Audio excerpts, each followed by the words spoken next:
So we have been sitting here wondering for literal months at this point about what was going on with Jade Cargill. I mean, I think we were just talking about it a lot last week specifically.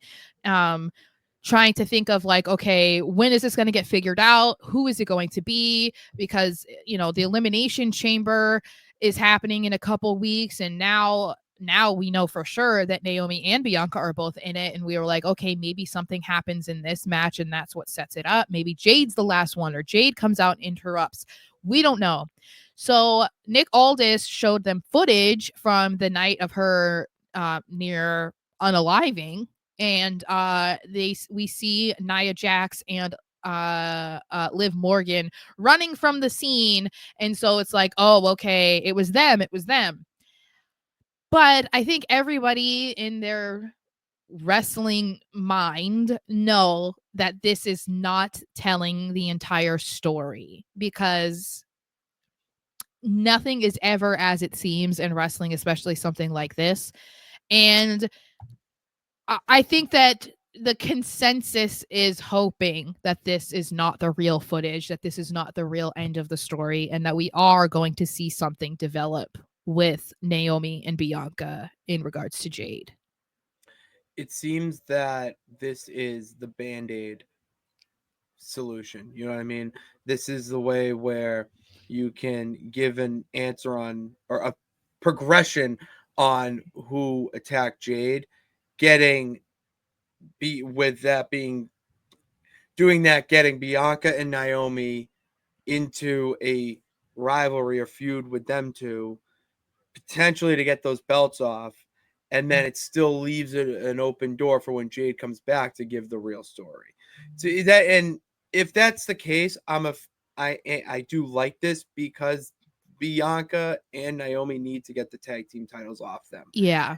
I love what they've done for them. They've made them relevant again, but they also made them relevant to the point where we want others to carry them. I would love to see Raquel and Liv have a little bit of a reign with them. I'd like to see an NXT tag team have a little bit of a reign with them. Maybe after Chelsea loses the US title and it is done with all this, maybe her and Piper go on a little. Like, there are other teams that are much more deserving of the women's tag team titles right now, and it's not Bianca and Naomi.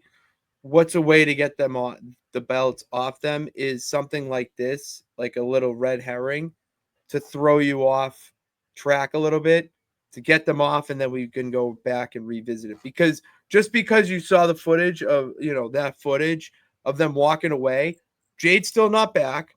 There has not been said when she will be back.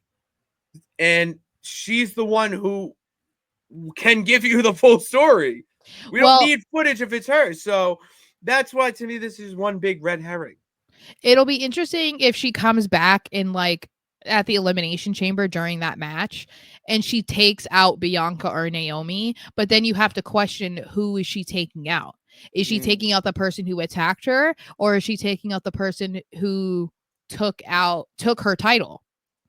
Because that could, I mean, you would assume it would be the person who attacked her, but that is, I don't know. I feel like it could be a really good storyline, and I hope that they go about it the right way, especially because it's been so pushed out. I think that wasn't necessarily the plan, because I believe that they reported that Jade actually was legitimately hurt, and that was the main reason that they had to write her off TV.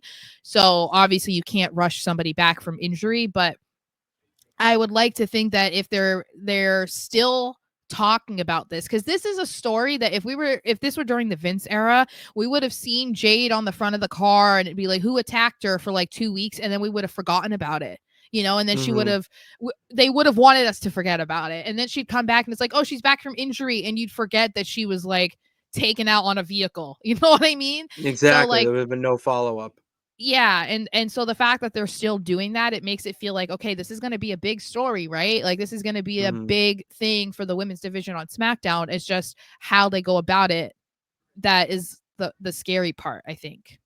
The look of relief on Bianca's face with that footage. I watched a lot of crime shows to know that it was her who sent it. Me too, Dylan. I love my good true crime. Yeah. That's why we're saying there's got to be It more to this it story. has to be Bianca because she's the one who benefited from it, right? Like, I mean, That's what I said from the Naomi, beginning. I said it was Bianca, and everyone's like, "No, she was in the I match. know. How could she take her out?" It's like, what do you think she was doing before the match? Yeah, but How see, long do this you is think the she was thing. laying there for? I get it because it's like, oh, well, Naomi took her out because Naomi wanted to be a tag team champion. Why would she do that? What's so good about being a tag team champion when they were competing for the US title, women's US Mm-hmm. title? This feels more of like what I think it should be is Bianca feeling like Jade was taking her star power from her. Like Jade was overshadowing her. You know what I mean? Like that's the way that I feel like Bianca could go about it, where it's like Bianca can say that she was used to being the girl. She was the EST. She still is, but when Jade was around, it wasn't the same. Blah blah blah. It just be a jealousy thing or something. Um, and I think that's the easiest way for them to make Bianca a heel. I think Bianca needs it more than Naomi. I think Oh Bianca yeah. needs the change way more than Naomi does. Oh, 1,000% she needs to change because we need to see another side of Bianca that we haven't seen before. With a darker side to Bianca in the title picture, it it gives her another avenue to go on where it's new and exciting and fresh. Well, and I think that adds an interesting heel into the women's division Mm. because a lot of the heels in the women's division right now, it's like Nia Jax, and it's like, yeah, she's gigantic. It's like that's why like she's scary, but it's like why don't we have a more normal looking girl, even if she's strong? Like she's scary because it's like she's so good and she's so evil. She took out her friend, like that kind of stuff. I feel like we need more of like a layered heel than just, oh, she's big and scary. That's Yeah, why we don't like exactly. her. No, we do.